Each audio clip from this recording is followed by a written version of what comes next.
Rick and Morty is one of those rare shows that sneaks up on you. It starts as a weird, crude little cartoon about a drunk genius and his nervous grandson, and somewhere between the portal guns and the existential meltdowns, it becomes something you genuinely cannot stop thinking about. You find yourself reading about the many worlds interpretation of quantum mechanics at 2 in the morning, not because anyone assigned it to you, but because a cartoon made you curious. You find yourself thinking about a fictional therapist's speech to a fictional drunk scientist and realizing it says something uncomfortably true about someone you know, maybe yourself. Whether you have been watching since the very first episode aired in December 2013, or you found it recently and binged 3 seasons in a single sleepless weekend, there is always something you missed. A hidden detail drawn into a background frame. A wild piece of production history that changes how you hear a character's voice. A piece of behind-the-scenes chaos that makes the whole achievement feel even more unbelievable. So tonight, we are going to slow down. No rush, no pressure. Just a long, quiet journey through 200 of the most fascinating, strange, and surprising facts about Rick and Morty. From the bizarre origins of the show to the science hidden inside its craziest episodes, from the secrets inside the recording booth to the real-world chaos the show accidentally started. From the writers who built each episode's architecture to the animators who filled those blueprints with life. Get comfortable. Let your breathing slow a little. Let your shoulders drop. And let's spend some time in a universe that never quite makes sense, but somehow always feels like home. Section 1. The Unlikely Birth of a Universe. Let us go all the way back to where this whole thing started, because the origin story of Rick and Morty is genuinely one of the strangest creation myths in television history. Nothing about it was planned. Nothing about it was clean. It started with a crude short film, a film festival in a rented room in Los Angeles, and 2 guys who thought the other one was brilliant. Fact 1. Rick and Morty was born from a film festival that most people have never heard of. Dan Harmon, who would go on to create Community for NBC, co-founded a monthly short film competition in Los Angeles called Channel 101. The basic idea was simple. Anyone could submit a 5-minute pilot episode. A live audience watched them all and voted for their favorites. The shows that won got to continue for another month. The shows that lost were canceled on the spot, right there in the room, in front of the audience that had just rejected them. It was raw, democratic, slightly merciless, and just chaotic enough to attract people who were willing to take real, creative swings without the safety net of a network development deal or a production budget. The audience members who attended Channel 101 screenings were not television executives or critics. They were creative people in their 20s and early 30s, mostly, who showed up because they wanted to see other people make weird things in 5 minutes with no money. The culture of the festival was supportive of ambition and hostile to caution. If you played it safe, the audience could feel it, and they voted accordingly. This environment shaped both Harmon and Roiland in ways that are visible throughout Rick and Morty's entire run. Fact 2. Justin Roiland started attending Channel 101 around 2004, 1 year after its launch. At the time, he was working as a producer on reality television, which he found deeply unsatisfying. The shorts he submitted were, by his own description, sick and twisted. The audiences at Channel 101 often did not know what to do with them. They reacted with confusion more than laughter. There was a silence that landed in the wrong place, a kind of collective audience uncertainty that can feel either like failure or like something genuinely new, depending on how you choose to interpret it. Roiland chose to interpret it as the latter. He kept going. Dan Harmon, who ran the festival, found Roiland's approach genuinely funny. That unlikely connection between 2 people with very different creative instincts became the seed of everything. Fact 3. In 2006, Roiland got fired from a television job he described as creatively suffocating. Rather than sulking about it, he channeled that restless energy into a new channel, 101 Submission. The result was a short animated film called The Real Animated Adventures of Doc and Marty. It was a direct and extremely crude parody of the Back to the Future films, featuring characters that were obviously meant to be Doc Brown and Marty McFly, but renamed just enough to avoid an immediate lawsuit. The content of the short was deliberately offensive in ways that would make it unsuitable for detailed description here. Harmon later described it as a pornographic vandalization of the source material. But the audience reaction was electric, and Roiland fell in love with the two voices he had created for the characters. Not the content, the voices. The specific vocal relationship between an older, commanding, slightly unhinged figure and a younger, nervous, coerced companion. That dynamic was the thing that mattered. Fact 4. The names Doc Smith and Marty McDonald's were chosen specifically to create distance from the Back to the Future originals, while keeping the spirit of the parody intact. Roiland was aware he was walking a legal line, but he seemed to find that energy creatively useful. One persistent story, though not definitively confirmed in every detail, is that part of Roiland's motivation was to deliberately irritate Universal's legal team. Whether that was the actual goal or just a happy side effect of his creative approach, it added a certain rebellious energy to everything that came after. Fact 5. Roiland created roughly 15 minutes worth of Doc and Marty material in total. The shorts evolved over time, moving away from the explicit shock content of the original into something with more character and story. The relationship between the two figures became more interesting to him than the provocation. He was drawn to the push and pull of their dynamic, the way the older genius figure would drag the younger one into situations that were terrifying and bizarre. Fact 6. The transition from Doc and Marty to Rick and Morty happened because of a phone call. In 2012, Dan Harmon was briefly fired from the NBC sitcom Community, a show he had created and been running since 2009. That firing, though he was rehired within a year, created a window. Adult Swim approached Harmon about developing an animated series for their network. Harmon was hesitant. He had not worked in animation. His entire creative process was built around dialogue and character rather than visuals. But rather than say no, he called Roiland. Fact 7. When Harmon asked Roiland if he had any ideas, Roiland immediately said yes. He pitched the Doc and Marty characters, cleaned up and renamed as Rick and Morty. He had been carrying those voices around in his head for 6 years. They came out of him fully formed. Rick Sanchez and Morty Smith were born in that phone call, even if they had been gestating since 2006. Fact 8. The entire first draft of the Rick and Morty pilot was written in 6 hours. This is not an exaggeration or a creative embellishment. Harmon and Roiland were sitting on the floor of Harmon's community office, on the Paramount Pictures lot. The office was unfurnished. Harmon had just come back from a meeting and was about to leave. Roiland stopped him and said, essentially, that if they did not write it right then, it would take months. Harmon stayed. They sat cross-legged on the floor with their laptops, worked through the story that day, sold the pilot, and then just kept going until it was done. Fact 9. Roiland initially wanted the show to be 11 minutes long, a single short segment rather than a half-hour program. Adult Swim pushed for a full 30-minute runtime.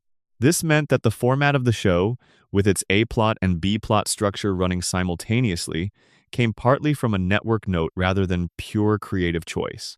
The format turned out to be perfect for the kind of storytelling they wanted to do, but it was not the plan from the beginning. Fact 10. The idea that Rick should be Morty's grandfather, rather than simply an older mentor or friend, came from an Adult Swim development executive named Nick Weidenfeld. Harmon himself felt that building a family around the characters was the best way to make a half-hour program work, because it gave them a domestic reality to contrast with the cosmic madness.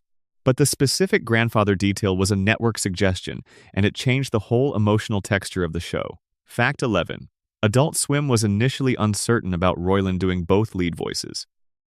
Rick and Morty are distinct characters, but they also share certain qualities, and the concern was whether one voice actor could maintain clear separation between them. When the creative director Mike Lazo heard the early recordings, he specifically said he did not like Morty, which Harmon and Roiland interpreted as a note to replace Roiland in that role. They auditioned other actors. Nobody sounded right. Roiland went back and reworked Morty's character, making him more assertive in the scripted moments, and took another pass at the recording. Lazo greenlit the show. Harmon later said that Near Crisis was the greatest thing that happened to them, because it forced them to sharpen Morty's voice before the show ever aired. Fact 12. The show premiered on the 2nd of December 2013. The pilot episode drew significant attention almost immediately. Adult Swim saw ratings that outperformed their expectations for the time slot, and social media conversations about the show multiplied in the weeks after the premiere. Within the first season, viewership was doubling and tripling on individual episodes. The network renewed it for a second season in February 2014, before the first season had even finished airing. Fact 13. Dan Harmon has described Rick and Morty as a cross between The Simpsons and Futurama. Both of those were Matt Groening productions, and both dealt with the tension between family comedy and more ambitious science fiction concepts.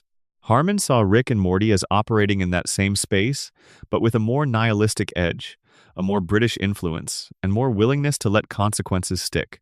Fact 14. The British influence on the show is real and consistent. Harmon has specifically mentioned The Hitchhiker's Guide to the Galaxy as a major touchstone. The show Rick and Morty shares certain DNA with Douglas Adams's creation, particularly in its sense that the universe is vast and indifferent, and that this should be both horrifying and very funny. Doctor Who is another touchstone Harmon has cited, though Rick and Morty interprets the traveling companion dynamic in a much darker way. Fact 15. The theme song for Rick and Morty, composed by Ryan Elder, was not created for the show. It was originally used in a rejected Cartoon Network pilot that Roiland made called Dog World. Roiland liked the music and carried it with him. When they needed a theme for Rick and Morty, it was already there. The show even acknowledged this in a small Easter egg. The episode called Lawnmower Dog, which involves a plot about a dog that gains intelligence, is named in part as a reference to the existence of that original rejected pilot. Fact 16.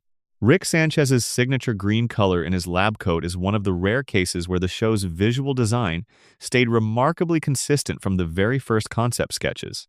Roiland's drawing style, which he developed independently before Rick and Morty existed, leans heavily on simple shapes and bold outlines.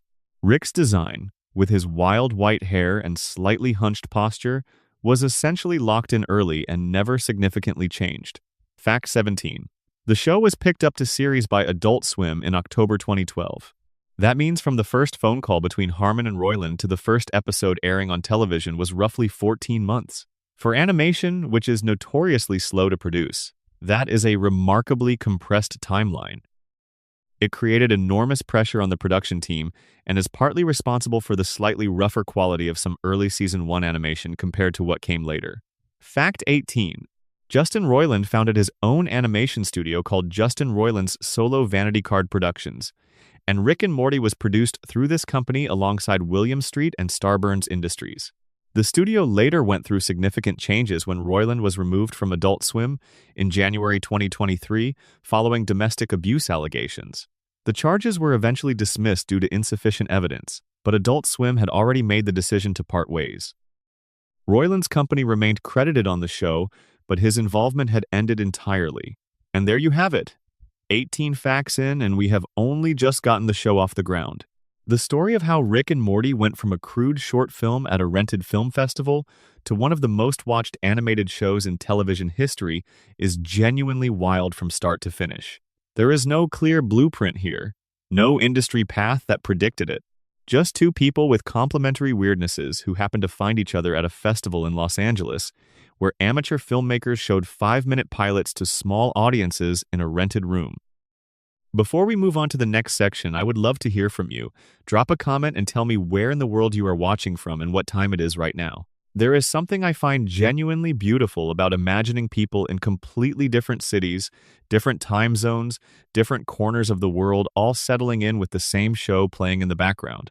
Whether you are in a bedroom in London, or an apartment in Seoul, or a house somewhere in the American South where the humidity is still present even at midnight, I want to know where you are. And if you have not yet, consider subscribing. It is free, it takes 2 seconds, and it means a lot to keeping this kind of video alive. Section 2. Dan Harmon and Justin Roiland. Two very different minds. To understand Rick and Morty, you have to understand the relationship between the two people who made it. Because Dan Harmon and Justin Roiland are, in almost every meaningful way, opposites. Their differences are not just stylistic. They run deep through personality and method and what they believe creative work is fundamentally for. And somehow, that friction produced something extraordinary. Fact 19. Dan Harmon was born on the 3rd of January, 1973, in Milwaukee, Wisconsin. He grew up in a family that he has described in interviews as difficult, and he found his way to storytelling early. He attended Marquette University and Glendale Community College, and his experiences at community college would later directly inspire the NBC sitcom Community. Before Rick and Morty, Harmon had a reputation in Hollywood as one of the most talented and also most difficult people to work with. He was fired from Community, the show he created, at the end of its third season, partly over clashes with the production studio. Fact 20. Justin Roiland was born on the 21st of February, 1980, in Stockton, California. He grew up without the same formal creative education path as Harmon. He describes his early career as learning by doing, making short films and videos with friends, eventually getting paid to make commercials for a local record store. He discovered his voice acting abilities organically. The characters he developed for Channel 101 were essentially the result of years of just messing around. Fact 21. One of Harmon's most famous contributions to creative theory is something called the story circle. It is an 8-step narrative structure that Harmon developed as a simplified version of Joseph Campbell's hero journey, designed for television storytelling. The 8 steps are: a character is in a zone of comfort. They want something, they enter an unfamiliar situation, they adapt to it, they get what they wanted, they pay a heavy price for it, they return to their familiar situation, and they have changed. Harmon applies this circle to almost every episode of Rick and Morty, often running 2 parallel story circles simultaneously, one for the main adventure and one for the family subplot. Fact 22. Roiland's approach to creativity is almost the opposite of Harmon's structural method. Roiland is a profligate improviser who generates content through instinct and energy rather than careful planning. He has described himself as someone who procrastinates and then goes full speed in a burst. The tension between Harmon's love of structure and Roiland's love of chaos is one of the things critics and fans have pointed to as a key ingredient in the show's magic. Fact 23. Harmon uses a physical story circle, literally a circle drawn on a whiteboard or a piece of paper, to plan episodes. He has shared images of Rick and Morty scripts with the story circle drawn directly on them. Writers on the show learn this structure as part of joining the writing team. It functions almost like a shared language. Everyone in the room can refer to where a story is in the circle and immediately understand what needs to happen next. Fact 24. Roiland's contribution to the improvisational texture of the show goes beyond just the voice performances. He would routinely push the writing toward weirder, more unexpected places in the room. Writers who have worked on the show have described the dynamic as Harmon building the architecture and Roiland filling it with furniture that nobody expected. The house was planned. The stuff inside it was a beautiful accident. Fact 25. Harmon has spoken openly about his own mental health, including his belief that he is on the autism spectrum. He made this discovery while writing the character Abed on Community, a character whose way of processing the world through television and film felt deeply personal to Harmon. He has said in interviews that writing Abed helped him understand himself better. This kind of personal, exploratory dimension to Harmon's work is visible in Rick and Morty as well, particularly in Rick's emotional unavailability and the way the show treats intelligence as both a gift and a way of hiding from genuine human connection. Fact 26.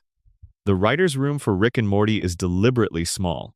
Harmon has noted that the writing staff is significantly smaller than what you might find on a typical network animated show. He has described the environment as rough and tumble verbally, meaning that ideas get tested hard and the culture is blunt. Writers who survive that process tend to produce material that has been stress-tested in ways that softer, more diplomatic rooms might not allow. Fact 27. Dan Harmon voices the character of Bird Person, one of Rick's oldest and most loyal friends. This was not widely publicized when the show began. Harmon recorded the dialogue himself, giving the character a calm, measured quality that was very different from the frenetic energy of the main characters. The casting of the show's co-creator as the character who most clearly represents loyalty and moral integrity is not an accident. Bird Person says what Rick cannot say to himself. Fact 28. Harmon has been open about the fact that Rick Sanchez is not purely a self-portrait, but that there are elements of himself in the character. Specifically, the way Rick uses his intelligence as a shield, the way he keeps people at arm's length while claiming not to care about connection, and the way he drinks heavily to manage feelings he refuses to acknowledge out loud. Harmon has described some of Rick's worst qualities as things he recognizes in his own behavior during periods of his life when he was not doing well. Fact 29. Prior to Rick and Morty, Roiland had created 3 animated pilots for Fox, and all 3 were rejected. He had begun to feel genuinely burned out with the process of developing television shows. Each pitch had felt like a roll of the dice, where the house always won. The call from Harmon about an Adult Swim project came at the exact right moment. Roiland has said that he was in a place where he needed something to work. Fact 30. Harmon made the decision early in the show's development that Rick and Morty should operate more like a British drama than an American family comedy. By British, he meant specifically that actions should have consequences. In most American animated family shows, the reset button is pressed at the end of every episode. Everything returns to the status quo. Rick and Morty, from the very beginning, committed to letting changes stick. Characters grow, relationships evolve, traumas accumulate. The universe does not let you off the hook. Fact 31. The adult network, Adult Swim, initially placed a TV-14 rating on Rick and Morty for its first season. This was lower than what the creators wanted, and they were reluctant about it. The reason Adult Swim gave was that the show was scheduled to air during what they considered a primetime adjacent slot, competing with major broadcast networks. The network wanted to protect a broader audience. Many later episodes were rated TVMA, beginning with the second season episode Interdimensional Cable 2, Tempting Fate. Fact 32. Harmon and Roiland announced the historic 7-0 episode renewal deal with Adult Swim in May 2018 via an Instagram video that featured both of them showering. This was exactly the kind of bizarre, self-aware announcement the show's fans expected and loved. The video was immediately shared hundreds of thousands of times. The deal itself was unprecedented in scope, ordering more episodes than the first 3 seasons combined. Fact 33. The 7-0 episode deal was the result of prolonged and complicated contract negotiations. Harmon has talked about how difficult those negotiations were, describing a period of uncertainty where neither he nor Roiland knew whether the show would continue. The size of the final deal was meant to give them enough runway to commit fully to Rick and Morty, without constantly juggling other projects. Harmon specifically said that for the first time, he could let Rick and Morty take away from everything else. Fact 34. As of the show's 9th season, which premiered in May 2026, Rick and Morty has been renewed through a 12th season. That renewal was announced at New York Comic Con in 2024. The show has been extended well beyond the original 7-0 episode order, and as of the current season, 87 episodes have aired. There is also a Rick and Morty movie in active development, confirmed by Dan Harmon in May 2026, with veteran series director Jacob Hare attached to helmet. Fact 35. Justin Roiland's departure from the show after Season 6 marked the first time in Rick and Morty history that the production had to continue without both of its creators. The show brought in Ian Cardoni to voice Rick and Harry Belden to voice Morty, beginning with the 7th season. Producer Steve Levy described these new actors as sound-alikes, chosen because their natural vocal qualities were close enough to the originals that the transition would not pull viewers out of the story. By most critical accounts, the recasting was handled as smoothly as it could have been. Fact 36. Harmon is the sole remaining showrunner of Rick and Morty, as of the 7th season onward. He has described the experience of continuing the show without Roiland as both difficult and, in certain ways, clarifying. The creative partnership had been the engine of the show for a decade. The loss of that partnership forced the writing team to develop new creative muscles. And there are critics who feel that the later seasons, despite the circumstances, have delivered some of the most emotionally precise and structurally ambitious episodes in the show's history. Section 3. Inside the recording booth. The voices of Rick and Morty are inseparable from what the characters are. You cannot imagine the show without those specific sounds. The slurred, brilliant rants of Rick, the high-pitched, stammering anxiety of Morty, the world-weary exhaustion of Jerry, the grounded warmth of Beth, the sardonic sharpness of Summer. These are not just voices. They are full personalities delivered through sound alone. Here is how those performances came to be. Fact 37. Justin Roiland did not develop Rick and Morty's voices through careful rehearsal or character research. He found them through play. The voices came from impressions he was already doing casually, long before he thought about making a show around them. The Doc Brown impression he was doing for Channel 101 was the raw material for Rick. The Marty McFly impression was the raw material for Morty. He refined them over years of recording Doc and Marty shorts, and by the time Rick and Morty went into production, those voices felt as natural to him as speaking normally. Fact 38. Rick's burping is a deliberate and now iconic choice. When Roiland originally created the character, the burping was more exaggerated as a parody element. Over time, it became part of the character's texture rather than a joke. The burps are mid-sentence, unpredictable in their timing, and often used to punctuate moments of intellectual revelation. Writers learned to write around the burps, leaving space in the scripts where Roiland would improvise the sounds in the recording booth. Fact 39. Roiland records the voices of Rick and Morty simultaneously in some scenes, essentially performing a dialogue with himself. He switches between the voices in real time, responding to his own previous lines. This creates a rhythm and a spontaneity that would be very hard to fake through separate recording sessions. It also means that the dynamic between Rick and Morty, the way they interrupt each other and step on each other's lines, comes from a single performer in the moment, rather than being assembled in editing. Fact 40. The improvisation in Rick and Morty's dialogue is extensive. Harmon has said that the script is the floor, not the ceiling. Roiland regularly goes off script during recording, adding lines, tangents, and entire exchanges that were not in the written material. Some of the most memorable moments in the show, including specific jokes and one-liners that fans quote constantly, were not planned. They came from Roiland in the booth going wherever his instincts took him. Fact 41. Because of all the improvisation, some episodes end up with significantly more recorded material than can fit into a 22-minute episode. The editing process involves choosing between scripted lines and improvised alternatives, and editors sometimes have a richer selection of options than they expected. This is part of why the pacing of the show feels different from more rigidly scripted animation. There is looseness to it that comes from having been generated organically. Fact 42. Chris Parnell, who voices Jerry Smith, is a former cast member of Saturday Night Live, where he was a featured player and then a repertory player from 1998 to 2006. He was notably fired from the show in 2006 and then rehired within a year, a career disruption that mirrors Dan Harmon's complicated experience with Community in a parallel that neither man has commented on publicly. Parnell is known for his comedic timing and his ability to play a specific kind of quietly defeated everyman without making the character unlikable. There is a real craft in what Parnell does with Jerry. The character could easily become a target, a punching bag for the audience to feel superior to. But Parnell gives Jerry a gentle, soft-spoken sincerity that makes you feel for him even when the narrative is laughing at him.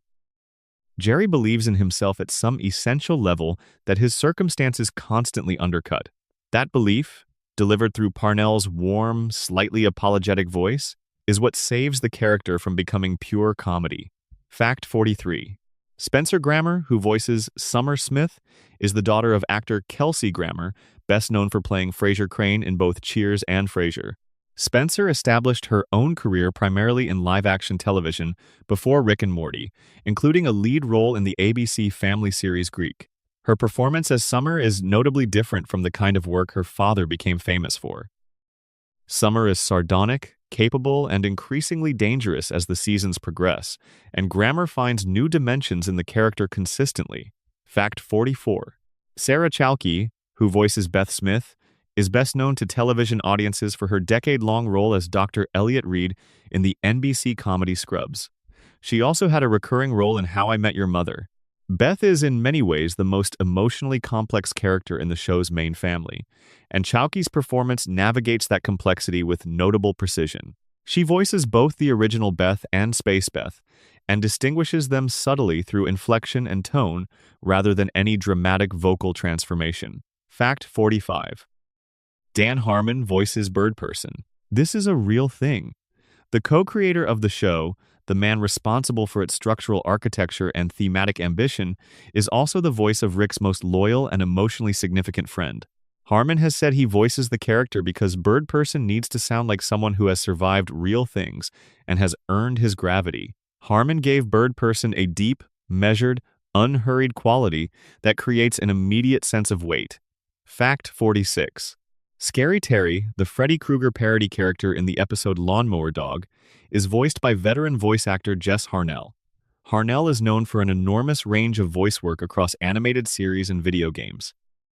His performance as Scary Terry is deliberately over the top in the terror sequences and then immediately shifts to something tender and embarrassed in the dream sequences, which is a challenging tonal ask that Harnell handles beautifully. Fact 47. The character Noob Noob in the Vindicators episode is voiced by John Goddard and became a surprise fan favorite despite having very little dialogue. The character's appeal was almost entirely about the way Roiland reacted to him in improvised moments during recording. Roiland genuinely laughed at the character while performing Rick's lines near him, and that genuine warmth ended up in the final audio. Fans responded to Noob Noob's energy enormously. Fact 48. Ian Cardone, who took over the role of Rick Sanchez beginning in Season 7, was not publicly announced until the premiere of that season on the 15th of October 2023. Adult Swim chose to keep the new voice cast secret until the last possible moment, creating anticipation and allowing the first episode to reveal the voices naturally rather than through pre-release publicity. Many viewers found that the transition was less jarring than they expected. Fact 49. Harry Belden, who took over as Morty starting in Season 7, is similarly a voice actor whose work before Rick and Morty was not widely known. Adult Swim described both Cardone and Belden as sound-alikes, but critics noted that both actors brought subtle new qualities to the characters. Rolling Stone reviewer Alan Sepinwall commented that the characters sounded virtually indistinguishable from their previous versions, which was both a credit to the new actors and a testament to how deeply those vocal patterns have been written into the DNA of the show. Fact 50. The recording sessions for Rick and Morty are known among the cast and crew for being unusual by the standards of animation production. Most animated shows record voice actors in separate sessions, often without any other cast members present. Rick and Morty sessions, particularly in the earlier seasons, sometimes involved multiple cast members recording together, which contributed to the overlapping, interruptive quality of the dialogue. Roiland in particular preferred working this way, feeling that the performances were more alive when there was genuine human energy in the room to react to. Fact 51. The voice of Mr. Meeseeks, the cheerful blue creatures created from the Meeseeks box, was also performed by Justin Roiland. The specific quality Roiland was going for was desperate cheerfulness, a being who is happy to serve but radiating an undercurrent of existential urgency. The voice sits in a higher register than Morty and has a strained friendliness that makes the character immediately funny and slightly unsettling. Roiland performed the voice across multiple Mr. Meeseeks simultaneously in some scenes, creating a chorus of desperate blue men. Fact 52. Kari Wahlgren voices Jessica, Morty's longtime crush, as well as several other characters across the series. Wahlgren is one of the most prolific voice actresses working in animation, with credits spanning Archer, Gravity Falls, Harley Quinn, and dozens of other series. Her performances in Rick and Morty are notable for the warmth she brings to Jessica, particularly in later seasons when the character's role expands significantly. Fact 53. The character of Mr. Poopy Butthole is voiced by Justin Roiland, in a voice that is noticeably warmer and softer than either Rick or Morty. The specific quality Roiland found for the character is genuine affection, the feeling that Mr. Poopy Butthole actually likes and cares about the people he is talking to. It is a more vulnerable sound than anything else Roiland does in the show, and it is part of what makes the character's arc across multiple seasons so unexpectedly moving. Fact 54. The adult content and occasional strong language in Rick and Morty created some interesting challenges for the recording sessions. Certain lines that were recorded with more explicit language were edited or bleeped for the broadcast version, but exist in uncensored form on digital releases. The creators have mentioned that some of their favorite improvised moments ended up being too much even for Adult Swim, and those moments exist only in the vault of recording session footage that most people will never hear. Section 4. The Endless Easter Eggs. One of the great pleasures of watching Rick and Morty closely is the constant discovery of things you missed. The show is loaded with hidden details, background gags, visual references, and carefully planted callbacks that reward patient, attentive viewers. Some of these take multiple viewings to catch. Some were not discovered by fans for years after the episode aired. Here are some of the most remarkable. Fact 55. The show's main Rick identifies himself as Rick Sanchez of Earth Dimension C, 137. This specific designation is used consistently throughout the series and becomes important to the show's mythology. The reason for the C-137 label is that our Rick and Morty actually left their original dimension after Rick turned the entire Earth population into grotesque monsters with a failed love potion. The dimension they moved to, where they took the places of versions of themselves who had just died, is not C-137. C-137 is where they came from. The Smith family that Rick and Morty live with from Season 2 onward are not the original Beth, Jerry, and Summer. They are technically replacements. Fact 56. The show's episode 60 Minutes in Season 1 introduced the concept of interdimensional television as a framing device for a series of improvised comedy sketches. These sketches were almost entirely improvised by Roiland in the recording booth, with animators then creating visuals to match the audio. This reversed the usual animation process, where visuals are planned before dialogue is recorded.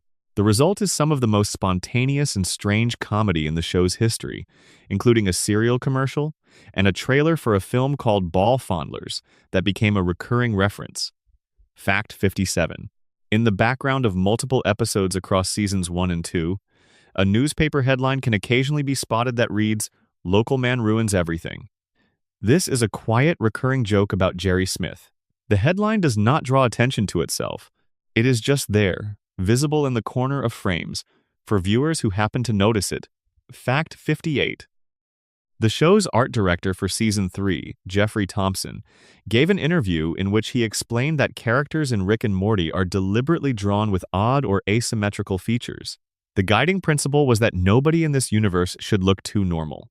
Normal-looking characters would stand out as wrong in a universe defined by the bizarre. The asymmetry is not a mistake or a limitation of the animation style. It is intentional. Fact 59. In the episode Morty Night Run, Morty plays a virtual reality game called Roy, A Life Well Lived. In this game, the player lives the entire life of a man named Roy, experiencing decades of existence in subjective time. The game is over when Roy dies. When Morty's character dies after a relatively unremarkable life, Rick points out that he never even overcame his father's carpet business legacy. This brief scene is widely regarded as one of the most quietly devastating moments in the show, a miniature meditation on the cost of playing it safe with your one life. Fact 60. The Council of Ricks, the governing body of the Citadel of Ricks, includes among its members a Rick who is visibly made of crystals, and a Rick who appears to be some kind of robot. These background details are never explained. The show trusts viewers to accept that the infinite nature of the multiverse means there are versions of Rick who are not fully human, and it does not feel the need to pause the story to discuss this. Fact 61. In the episode where Rick fights with Morty over Morty's desire to save an alien lifeform named Fart, played by Jermaine Clement, a subtle detail appears in the background audio during the space sequences. There are radio transmissions playing in the background that are actually references to other pieces of science fiction media. The show peppers its soundscape with these kinds of small acknowledgments of its influences. Fact 62. The episode A Wrinkle in Time in Season 2 uses a split-screen visual technique to show diverging timelines branching from moments of uncertainty. What most casual viewers do not notice is that the two halves of the screen start the episode nearly identical and gradually diverge more and more as the characters' decisions and anxieties multiply the number of possible realities. The visual grammar of the episode is doing storytelling work on its own, separate from the dialogue. Fact 63. The character Evil Morty makes his first full appearance at the end of the Season 1 episode Close Rick Counters of the Rick Kind. Rewatching this episode after learning about Evil Morty's true nature changes every single scene he is in. He is hiding in plain sight, performing the role of a rescued victim while being the architect of the entire situation. Subtle details in his body language and the way he positions himself relative to other characters take on new meaning with the knowledge of who he actually is. Fact 64. The show's opening sequence changes subtly between seasons. The characters, backgrounds, and specific details in the rapid-fire montage that introduces each season are all slightly different, reflecting where the characters are at that point in the story. Careful viewers who watch the openings of consecutive seasons back-to-back can track changes in the family's circumstances and relationships through these visual differences alone. Fact 65. In the episode Total Recall, the parasite characters can only create positive memories. This is the mechanic the family uses to identify who is real and who is a parasite. But the episode has a second layer that many viewers miss. The show is pointing out that the Smith family has so many negative memories of each other, so many uncomfortable and painful shared experiences, that they can actually prove their realness through their unhappiness with one another. The ability to remember bad times together is evidence of genuine relationship. Fact 66. The character Mr. Meeseeks contains a subtle visual gag in his design. His body is bright blue, his smile is fixed and cheerful, and his general shape is reminiscent of classic service industry mascots. He is essentially a fast food mascot given existential dread and a task to complete. The visual design is doing thematic work, associating cheerful service with underlying suffering. Fact 67. In Morty's classroom scenes during early seasons, the teacher, Mr. Goldenfold, is occasionally shown writing equations on the blackboard that are not nonsense. Some of them are recognizable mathematical and scientific formulas, written correctly. This is a small piece of evidence that the show's writers were thinking carefully about the educational setting they were creating, even in background details. Fact 68. The Meeseeks and Destroy episode, which features the Mr. Meeseeks story, also contains a subplot where Morty goes on an adventure designed to feel simple and safe, and encounters a small creature who turns out to be a genuinely menacing threat. The resolution of this subplot involves Morty doing something with lasting moral weight. The show does not dwell on it. It moves on. But the moment is designed to plant a seed about what Morty is becoming through his experiences with Rick. Fact 69. In the background of multiple Citadel of Rick scenes, a Morty can be seen wearing an eye patch. This is almost certainly Evil Morty before his presidency, hiding among the general population. The detail was spotted by fans long before the show made Evil Morty's full history explicit and sparked enormous speculation in online communities. Fact 70. The portal gun's green color was not random. Green is a color associated with science, with chemistry, with the kinds of fluorescent laboratory lighting that suggest experimental and possibly dangerous activity. The choice grounds Rick's technology in a visual shorthand for science, while also giving the portals their own distinctive color identity that photographs well in promotional material and merchandise. Fact 71. Rick's spaceship has an artificial intelligence that occasionally speaks. The voice of this AI is female, calm, and slightly sarcastic. She is clearly capable of independent thought and judgment, but operates within the constraints Rick has set for her. She is a minor character, but her occasional interjections suggest an entire relationship between Rick and his ship that the show never fully explores. Fact 72. The Citadel of Ricks operates as a working society with its own economy, police force, and class structure. In the background of Citadel scenes, evidence of this economy appears. There are Morty-staffed service jobs. There are Rick-run businesses. The visual design of the Citadel mirrors the aesthetics of a mid-size American city, deliberately echoing the ordinary world that Rick and Morty's adventures are supposed to escape from. Fact 73. The show's locations include a suburb outside of Seattle, Washington, where the Smith family home is located according to Justin Roiland. The Pacific Northwest setting is occasionally visible in the landscape and weather of exterior shots. Seattle was likely chosen because it has an association with a certain kind of melancholy and also a certain kind of technological innovation, both of which fit the show's emotional palette. Fact 74. In several episodes, a painting on the wall of the Smith family home appears briefly. It is a simple, generic piece of art that would be at home in any middle-class household. The show uses these small details of domestic ordinariness to ground the family's world before everything goes chaotic, reminding the audience that this is a home where normal people were living normal lives before Rick arrived. Fact 75. The Rick and Morty universe contains references to a historical event called The Purge, which is a direct parody of the horror film franchise of the same name. The episode Purge Planet explores this premise through the lens of Rick and Morty, but with a critique of the original films built into it. The show uses genre parody not just for comedy, but as a way of engaging seriously with the ideas the genre is playing with. Fact 76. The character of Mr. Nimbus, Rick's nemesis and the king of the ocean, was introduced in the Season 5 premiere and was described by Harmon as a character they had been holding back for years, saving for the right moment. The character's absurdity, his specific brand of theatrical villainy, his relationship to Rick as someone Rick actually seems somewhat intimidated by, all suggested a deeper history that the show was happy to imply without fully explaining. Fact 77.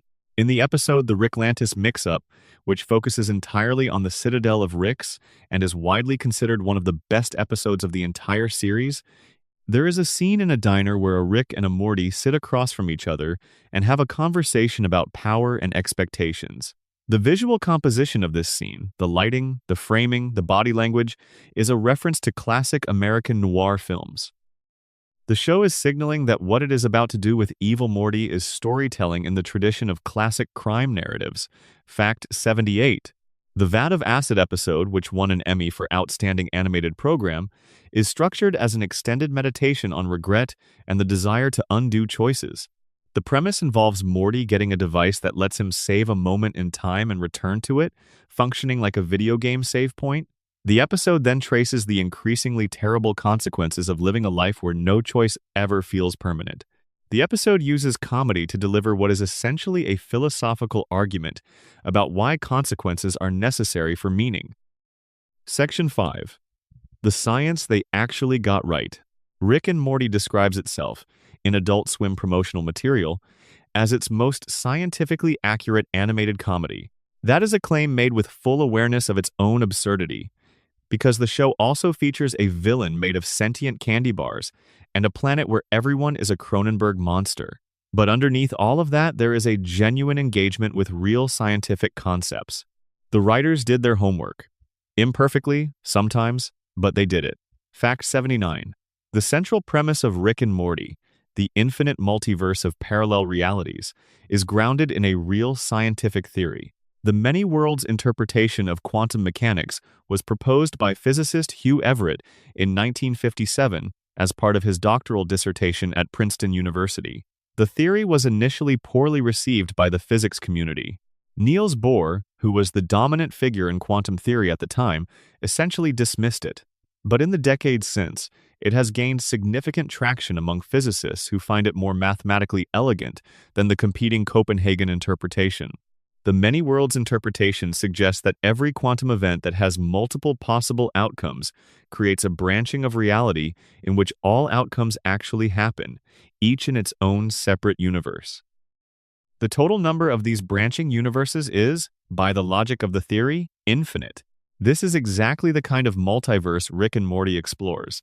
Though Rick travels between these branches in ways that the actual physics would not permit, since the many worlds interpretation predicts that different branches cannot communicate with or influence each other. Fact 80. The many worlds interpretation is not a fringe theory. It is taken seriously by a significant number of physicists, though there is no consensus on whether it accurately describes reality. Brian Greene, a physics professor at Columbia University, has developed a model of at least 9 distinct types of multiverse. Max Tegmark at MIT has proposed up to 4. The show's premise sits comfortably within the range of legitimate scientific speculation. Fact 81. The Season 2 premiere episode A Wrinkle in Time is built around Heisenberg's uncertainty principle, one of the foundational concepts of quantum mechanics. The principle states that you cannot simultaneously know both the exact position and the exact momentum of a particle. The more precisely you measure one, the less precisely you can know the other. In the episode, the characters' uncertainty about their own actions and positions literally splits their reality into multiple simultaneous possibilities, which the show visualizes through a split-screen technique. Fact 82. The episode also references Schrödinger's cat, the famous thought experiment by physicist Erwin Schrödinger. In the thought experiment, a cat is placed in a box with a mechanism that has a 50% chance of killing it. Until you open the box, The cat is in a superposition of being both alive and dead simultaneously. Rick and Morty uses the uncertainty of its characters' situations to mirror this quantum state, even name-dropping the concept within the episode's dialogue. Fact 83. The microverse battery, introduced in the episode The Ricks Must Be Crazy, is a device Rick has built in which an entire miniature universe exists inside a car battery. The beings in this miniverse generate energy through their civilization's activity, which powers Rick's ship. This concept is a playful but structurally coherent extrapolation of the idea that sufficiently advanced beings could harness energy from civilizations rather than raw physics. The episode uses this premise to explore questions about the ethics of exploitation and the nature of gods, and it does so through a series of ever smaller miniverse discoveries, each civilization having created its own sub-universe as a power source. Fact 84. The show's treatment of dark matter in an early episode has some grounding in real physics. Dark matter is a genuine scientific concept. It is estimated to comprise approximately 85% of the total matter in the observable universe. It does not interact with the electromagnetic force, meaning it does not emit, reflect, or absorb light, making it invisible. The show uses dark matter as a power source for Rick's ship, which is an extrapolation but not a wild one given how much energy the stuff theoretically contains. Fact 85.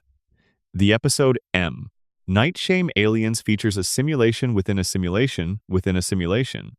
Rick and Jerry find themselves trapped in a constructed reality designed to extract a formula from Rick. The show handles this concept with genuine attention to the logic of nested simulations. Each layer has slightly more realistic details than the one inside it, which is how you would actually design a simulation meant to fool an incredibly perceptive mind. The episode predates much of the mainstream discourse about simulation theory but fits neatly into it. Fact 86. Simulation theory, the idea that the universe we inhabit might itself be a sophisticated computer program run by some more advanced civilization, has been seriously discussed by scientific and philosophical thinkers including Elon Musk, who famously suggested that the odds of our reality being a simulation rather than base reality are roughly 1 in billions. The show engages with this concept repeatedly, playing it for comedy but also for genuine existential vertigo. Fact 87. The concept of genetic editing appears in the episode Lawnmower Dog, where Rick equips Snuffles, the family dog, with a helmet that enhances his intelligence. The specific mechanism is not detailed, but the concept of technological cognitive enhancement is an active area of research in neuroscience and biotech. The episode then explores what happens when enhanced intelligence creates a being that is more capable than its creators, which is a question that AI researchers grapple with seriously. Fact 88. The many worlds interpretation also provides the theoretical basis for the show's most emotionally devastating early moment. In the episode Rick Potion Number 9, Rick's attempt to help Morty romantically goes catastrophically wrong, mutating the entire Earth's population into monsters. Rick's solution is to find a parallel universe where the problem was solved by alternate versions of themselves, who then died in an unrelated accident.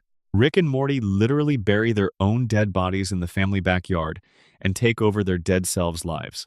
This is not played as a happy solution.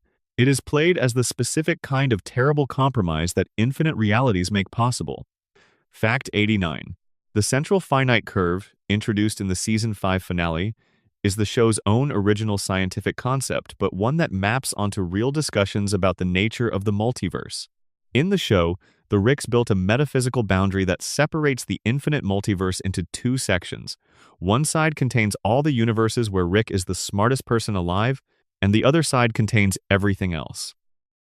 Evil Morty's series-long plan was to escape the curve and reach the universes beyond it, where the rules are different.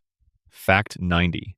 The concept behind the central finite curve, filtering an infinite set by a particular condition to get a still infinite but differently organized subset, is actually a legitimate mathematical concept known as a conditional probability space. You are not eliminating the other realities. You are selecting among infinite realities for the ones that meet a particular criterion. What remains is still infinite. The show's concept is mathematically coherent in a way that most science fiction multiverse concepts are not. Fact 91. The show's Season 9 premiere, which aired the 24th of May, 2026, was confirmed by technical analysts to have embedded 3 real scientific frameworks as actual plot mechanics. These were the Everett Many Worlds interpretation, Russell's paradox from set theory, and Goodall-Chaitin incompleteness theory from information theory. The episode used these concepts as the actual logic of how the characters solve problems, rather than as background decoration. This is unusually rigorous even by Rick and Morty's own standards. Fact 92. Rick's portal gun, the device that allows him to travel between dimensions, is presented as personal technology he invented himself. The implication is that Rick alone has cracked the physics of interdimensional travel, though the Citadel of Ricks demonstrates that other Ricks also independently developed this capability. The show occasionally raises the question of whether the portal gun technology could be replicated by others, and the fact that it cannot be easily replicated is part of what makes Rick so dangerous to the institutions that want to control him. Fact 93. The episode The Vat of Acid's central device, a machine that allows you to save a moment in time and revert to it, is described as not being time travel. This distinction matters to the show's internal logic. Rick and Morty established early on a rule against time travel, partly to distance itself from its Back to the Future origins, and partly because time travel creates logical paradoxes that are difficult to write around. The save mechanism is presented as different from time travel in a specific technical way, though the practical effect is similar. The distinction allowed the show to tell a story about the emotional consequences of reversible decisions without violating its own rules. Fact 94. The show did eventually break its no time travel rule in the Season 4 episode Rattlestar Ricklactica, which features a race of time-traveling space snakes. This was acknowledged as a rule break within the episode itself, which is part of the show's habit of being self-aware about its own narrative conventions. The show parodies the Terminator franchise rather than Back to the Future, creating a layer of meta-awareness about the different flavors of time travel logic in science fiction. Fact 95. Interdimensional cable, the concept of a television that receives broadcasts from across the multiverse, is grounded in an interesting idea about the nature of electromagnetic signals. If reality branches infinitely, then in theory, transmissions from those branches are happening simultaneously. Accessing them would require some technology capable of tuning across dimensional frequencies, rather than just radio frequencies. Rick treats interdimensional cable the same way a regular person treats cable television, which is the joke, but the underlying concept is a coherent extrapolation. Fact 96. The episode where Rick is treated as a god by an alien species that mistakes his technology for divine power is a parody of a common science fiction premise, but it is also engaging with a real anthropological concept. The idea that sufficiently advanced technology is indistinguishable from magic was proposed by Arthur C. Clarke in what became known as Clarke's Third Law. The show uses this premise to comment on the relationship between power, knowledge, and worship. Fact 97. Rick's casual attitude toward the size and age of the universe is one of the show's most consistent philosophical positions. The universe is approximately 13.8 billion years old and approximately 93 billion light-years across in its observable portion. The show treats these numbers as evidence of cosmic indifference rather than cosmic grandeur. Rick's nihilism is partly scale-dependent, the idea that individual humans matter very little in a universe of this size. This is a scientifically grounded perspective, even if it is not the only valid way to engage with cosmological scale. Fact 98. The show has a consistent interest in biology as well as physics. Episodes involving genetic mutation, viral infection, and body horror are among the most consistent recurring themes in the show's Monster of the Week episodes. The Cronenberging episode, where genetic mutations run rampant, uses biology as its horror mechanism. The episode About Rick, which involves a parasite that creates false memories, uses biological metaphor to explore questions about the authenticity of identity. Fact 99. Rick and Morty has occasionally incorporated real astronomical phenomena into its storyline.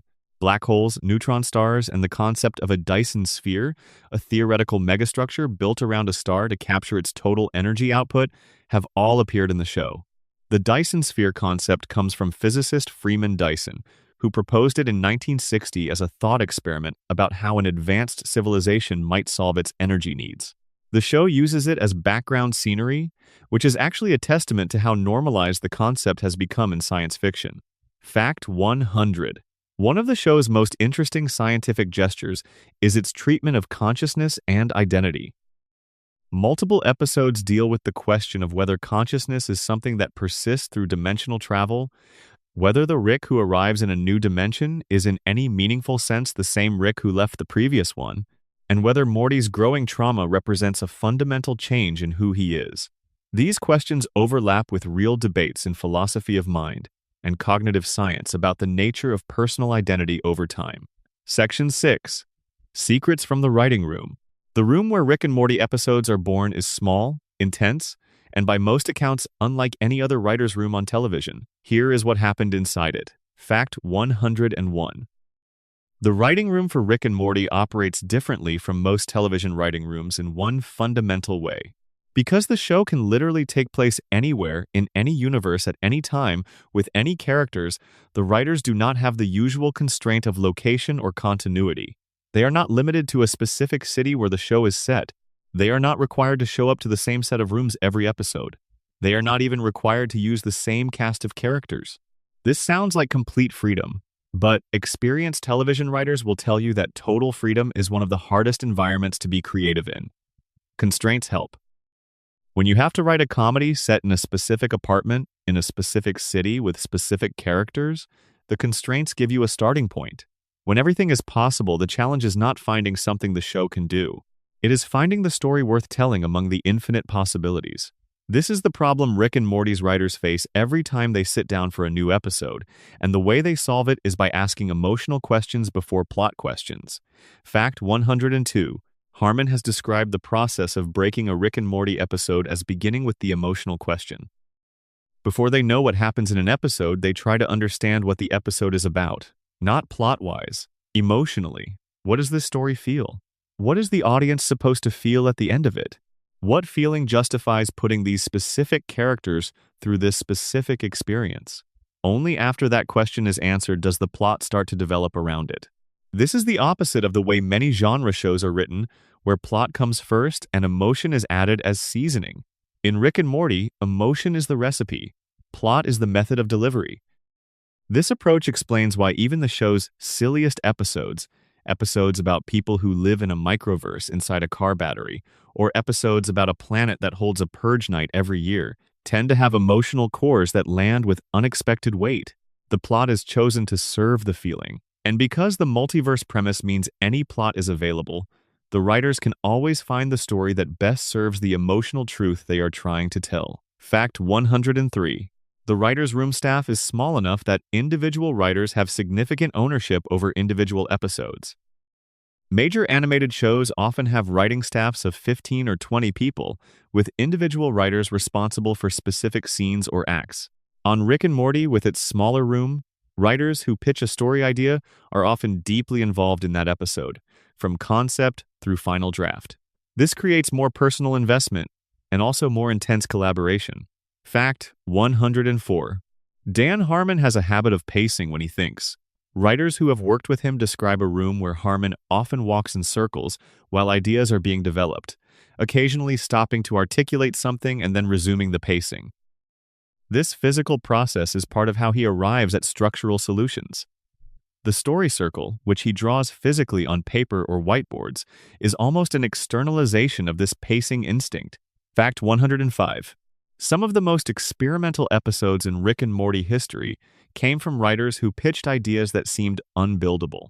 The episode Never Ricking Morty in Season 4 is structured as a story within a story within a story that eventually deconstructs its own storytelling mechanism.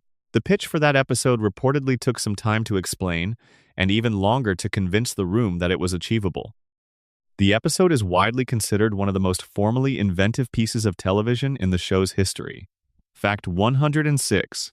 The writing staff for Rick and Morty has included a number of writers who went on to create or co-create their own shows. Mike McMahon, who was a writer on Rick and Morty, went on to co-create Solar Opposites with Justin Roiland and later created Star Trek Lower Decks.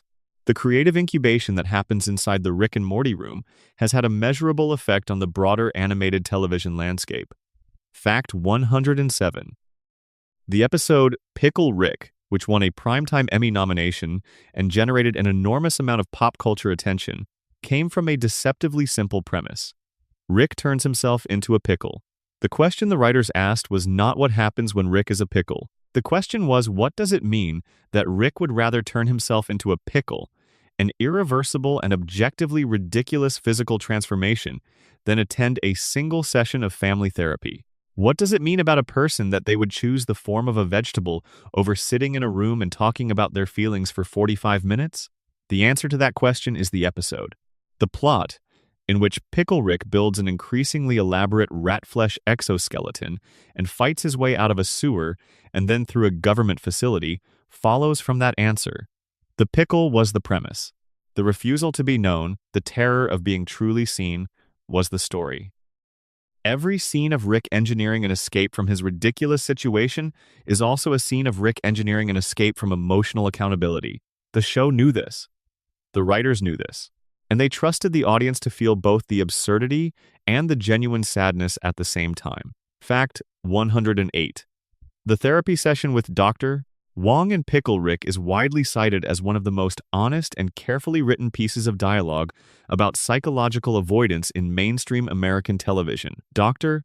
Wong, voiced by Susan Sarandon, delivers a speech toward the end of the episode that essentially performs a diagnosis not just of Rick but of the entire appeal of his worldview. She tells him that his intelligence allows him to avoid the hard, boring, unglamorous work of actually being a person.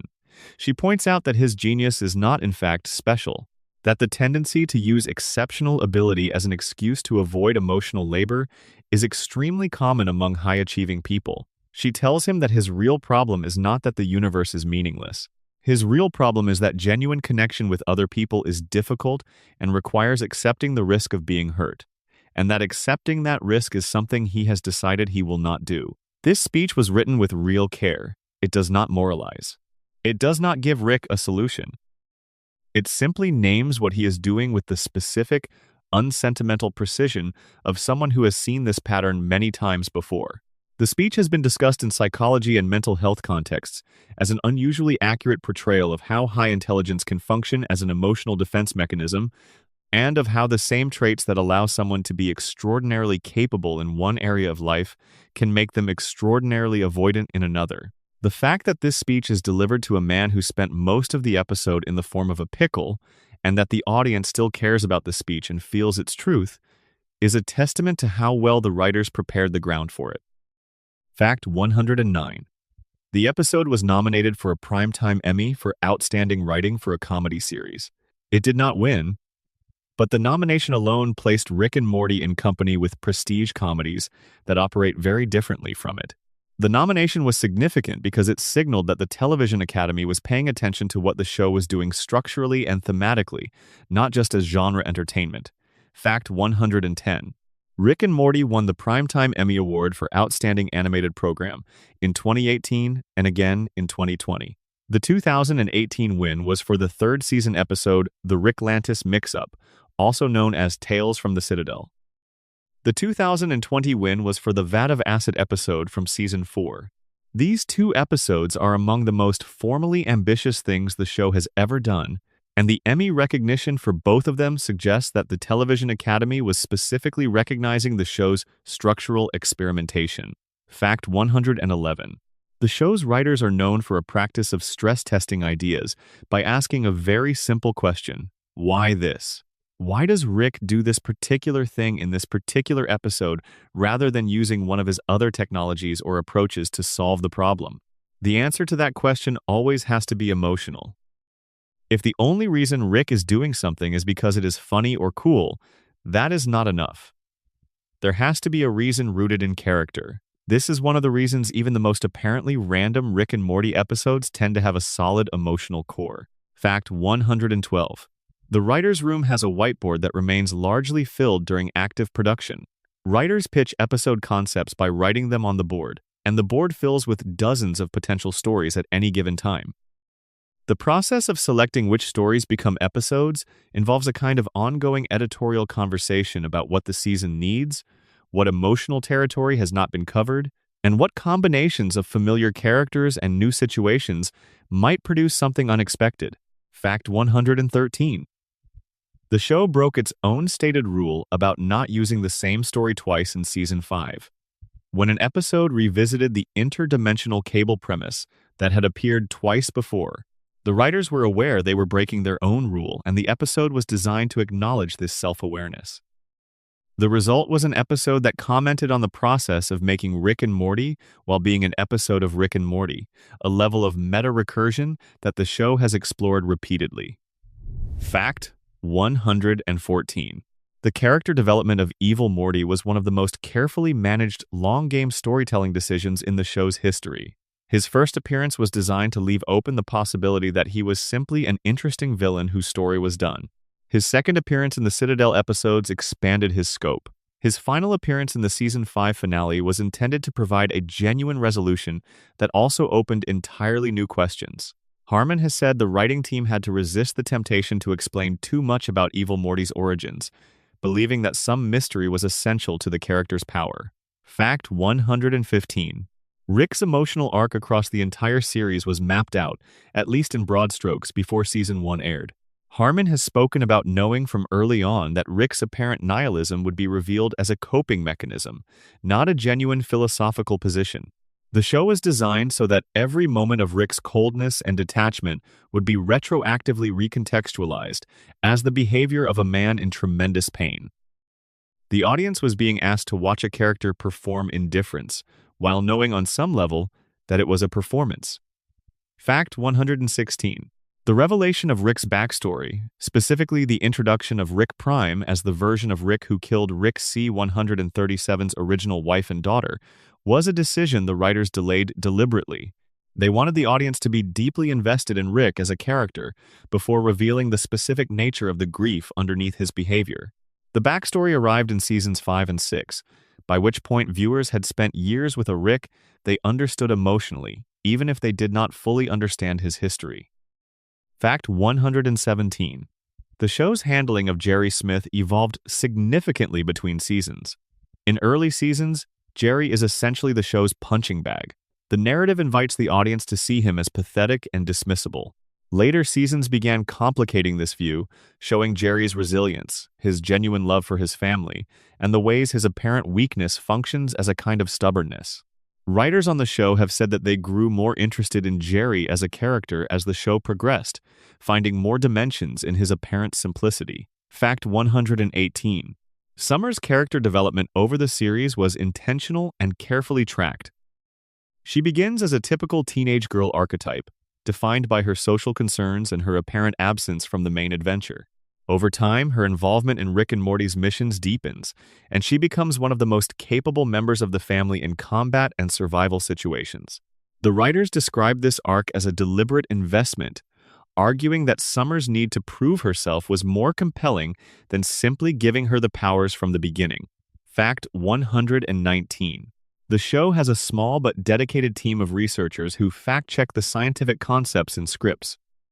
They are not always consulted during the initial writing process, which is part of why some of the science is more impressionistic than rigorous.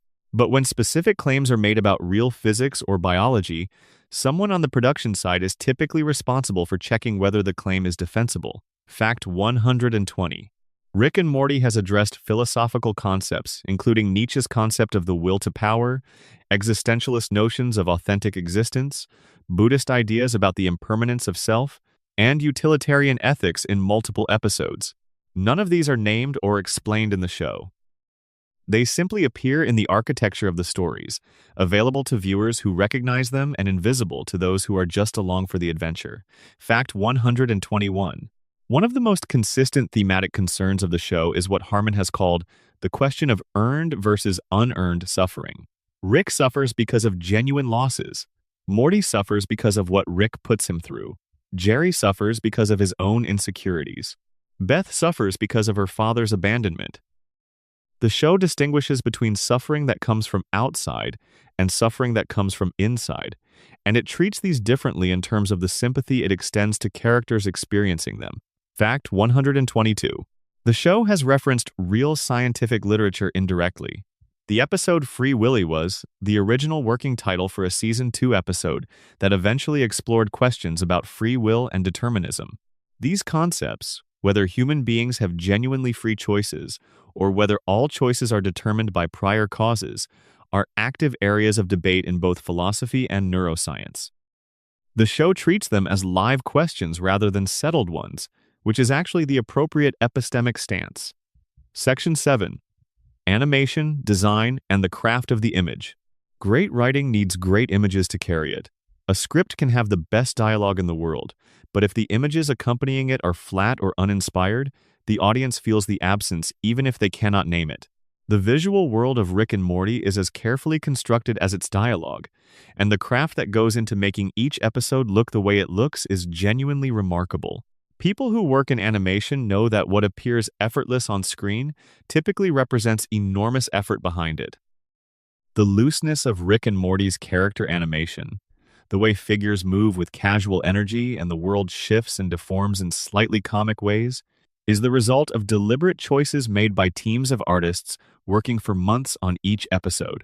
Here is what happens after the scripts are done and before the show appears on your screen. Fact 123. The animation of Rick and Morty was produced for the first 8 seasons by Bartle Entertainment, a studio based in Vancouver, Canada. Beginning with the 9th season, the main production moved to Mercury Filmworks in Ottawa, while Lighthouse Studios in Kilkenny, Ireland has been involved since the 7th season. This shift in production studios is part of a broader reorganization of the show's production pipeline that followed the changes in leadership after Roiland's departure. Fact 124. The animation is produced using Toon Boom Harmony, which is the industry-standard software for television animation. Post-production work is completed in Adobe After Effects, and background art is created in Adobe Photoshop. This is a fairly conventional animation production toolkit, but the way the Rick and Morty production team uses it produces results that look unlike almost anything else on television. Fact 125.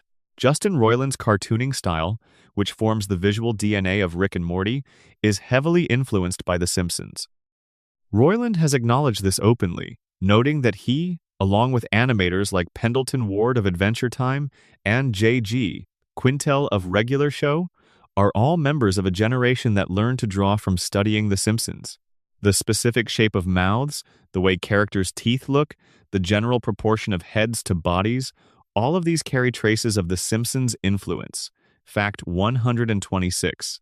The other major visual influence on Rick and Morty is the Ren and Stimpy show, created by John Kricfalusi. Roiland has specifically mentioned the small W-shaped mouths that Rick and Morty characters occasionally make as a direct reference to a similar expression that Ren Hoke makes frequently in that show. The Ren and Stimpy show was known for its gross-out visual humor and its willingness to push faces into extreme and uncomfortable expressions, both of which are also tendencies in Rick and Morty. Fact 127. Season 3 art director Jeffrey Thompson explained in interviews that one of the guiding principles of the show's character design is deliberate asymmetry and intentional oddness. Characters should never look too polished or too normal. The goal is that everyone in the Rick and Morty universe should look slightly wrong in a way that fits the slightly wrong universe they inhabit. This is achieved through small choices about eye spacing, head shape, and proportion that are calculated to feel slightly off without being so strange that they become distracting. Fact 128. Each episode of Rick and Morty involves hundreds of individual pieces of background artwork. The backgrounds of the show are often extremely detailed, containing jokes, Easter eggs, and visual information that has nothing to do with the main action, but rewards viewers who pause the episode or watch multiple times. The background artists treat their work as an opportunity to contribute to the show's texture independently of the main storytelling. Fact 129. The portal gun's green glow effects were one of the more technically challenging recurring visual elements to produce consistently. The glow needs to look energetic and otherworldly, while also appearing stable enough to function as a reliable plot device. The animators developed specific guidelines for how the portal gun fires and how the portals open and close, creating a visual vocabulary for interdimensional travel that became one of the most recognizable images in modern animation. Fact 130. The alien world designs in Rick and Morty follow a general principle of not looking like the alien worlds in any other science fiction property. The production team actively avoids the common science fiction conventions of alien landscape design, those sandy desert planets and lush jungle worlds and icy wastelands, in favor of environments that feel genuinely unfamiliar.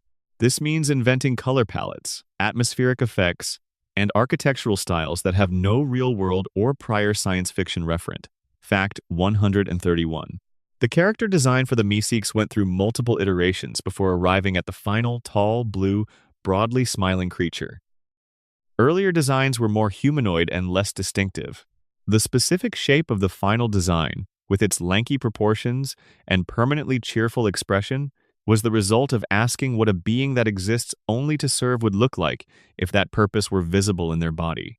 The result is a creature whose appearance communicates its function. Fact 132. The show employs storyboard artists whose contributions go beyond simply translating scripts into visual sequences. Storyboard artists on Rick and Morty often add visual jokes, refine the timing of gags, and suggest camera angles that were not specified in the script. Dan Harmon has said that the show lives and dies by its directors, and that in animation, the director is responsible for every single frame, rather than simply blocking actors and calling action. Fact 133. Director Erica Hayes was promoted from storyboard artist to director during Season 4. This promotion was notable because she had been working as a barista only 6 years before joining the Rick and Morty production. Her path from coffee shop to directing one of the most watched animated series in America is an extreme version of the show's general culture of promoting people based on demonstrated talent rather than traditional credentials. Fact 134. The interdimensional cable sketches, which are animated over improvised audio recorded by Roiland, require a specific production workflow. The audio is recorded first, with Roiland essentially performing stand-up comedy in the recording booth for extended periods. Animators then create visuals to match the audio, working backward from the performance rather than forward from a storyboard. This reversal of the usual process creates a looser, more chaotic quality in those sequences that is impossible to achieve through conventional animation production. Fact 135. The Cronenberg episode, in which the population of Earth is turned into grotesque mutant hybrids, required the design team to create hundreds of unique monster designs that had never appeared in the show before and would never appear again. Each Cronenberged human needed to be recognizable as a person-turned-monster, while also being visually distinctive enough to read clearly in motion. The design team worked from descriptions like, "What if a person melted partially into furniture and then tried to get up?" Fact 136. The show's color palette is more considered than it might appear. Rick's blue-gray skin color is visually consistent with the idea of someone who spends too much time indoors and under artificial light. Morty's peach skin and yellow shirt position him as the ordinary, everyday visual among the show's more exotic characters. The portal gun's green is the only consistently saturated color associated with Rick's technology, which makes it immediately readable in any frame. Fact 137. The short film Samurai and Shogun, which aired unannounced on Adult Swim's Toonami programming block in March 2020, was animated entirely in a different style, influenced by classic anime and specifically the visual traditions of Lone Wolf and Cub. This experiment in different visual languages using Rick and Morty's characters was widely praised and led directly to the development of Rick and Morty, the anime, a full series created by Japanese filmmaker Takashi Sano. Fact 138. Rick and Morty. The anime, produced by Telecom Animation Film and Sola Entertainment, stars Yohei Tadano and Keisuke Chiba as Rick and Morty in Japanese, reprising their roles from the Japanese dub of the original series. The anime series premiered on Adult Swim in August 2024 and ran for 10 episodes. It received mixed critical reviews, with some critics praising its visual ambition and others finding the tonal shifts between the original and the new format jarring. Fact 139. The claymation short series Rick and Morty, The Non-Canonical Adventures, began in October 2016, with Adult Swim releasing claymation episodes that sent Rick and Morty characters into parodies of scenes from various science fiction and horror films. Written and directed by animator Lee Hardcastle, the series operated on a deliberately lower-budget aesthetic that contrasted amusingly with the polished main show. The series ran for years, with new entries released periodically. Fact 140. The voice cast for scenes where Rick and Morty speak in alien languages or foreign tongues sometimes receive phonetic scripts rather than translated ones. The sounds are chosen for what they suggest orally rather than for linguistic accuracy. This is a common practice in animation that features constructed languages, but in Rick and Morty it is extended to the general approach of alien communication, where the implication of meaning is more important than precise semantic content. Fact 141. The Smith family's house interior design is deliberately generic, middle-class American. The furniture, the art on the walls, the layout of rooms, all of it is designed to read as absolutely typical. This is a production choice that serves the show thematically. The house should feel like the most ordinary place imaginable so that the contrast with Rick's garage laboratory and the adventures beyond the portal is as stark as possible. Fact 142. Rick's laboratory under the garage contains background details in nearly every scene that suggest ongoing experiments, projects, and inventions that are never mentioned in dialogue. Jars of unidentified substances, partial constructions on workbenches, screens displaying readouts of unknown data, all of these are part of the visual storytelling that communicates Rick's constant mental activity without requiring the narrative to stop and explain everything. Fact 143. The physical design of Rick himself went through refinement between the Doc and Marty original and the final Rick Sanchez. The lab coat remains from the original, clearly inherited from the Doc Brown reference. The white hair is present in both. But Rick's expression in the final design is more complicated than the original. His default face conveying both genius and something like exhaustion, a person who is always thinking but not always happy about what he is thinking about. Fact 144. Production of a single episode of Rick and Morty from initial concept to broadcast typically takes between 6 and 9 months, though this varies significantly depending on the complexity of the episode and the stage of the season's production. Episodes that involve large numbers of new character designs, complex alien environments, or technically demanding animation sequences take longer. The Ricklantis mix-up episode, which required extensive citadel of Rick's world-building, was reportedly one of the more labor-intensive episodes in the show's history. Section 8. Cultural Impact and the Records They Broke. Rick and Morty did not just become popular, it became a phenomenon. And in becoming a phenomenon, it did things to the culture that no animated show had done before. Some of those things were charming, some were genuinely strange. Fact 145. The Season 3 premiere of Rick and Morty, which aired on the 1st of April 2017 as an unannounced April Fool's Day surprise, became the most-watched series premiere in Adult Swim history.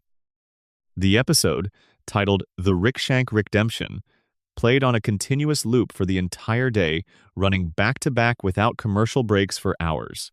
Over 11 million viewers tuned in across the day's broadcasts. This number is remarkable for a cable animation network, particularly for a show airing late at night. The decision to release it unannounced was itself a statement about how the show's relationship with its audience worked. Adult Swim knew that if they simply put the episode on without warning, fans would find out within minutes through social media and would drive traffic to the broadcast. The internet did the advertising for them.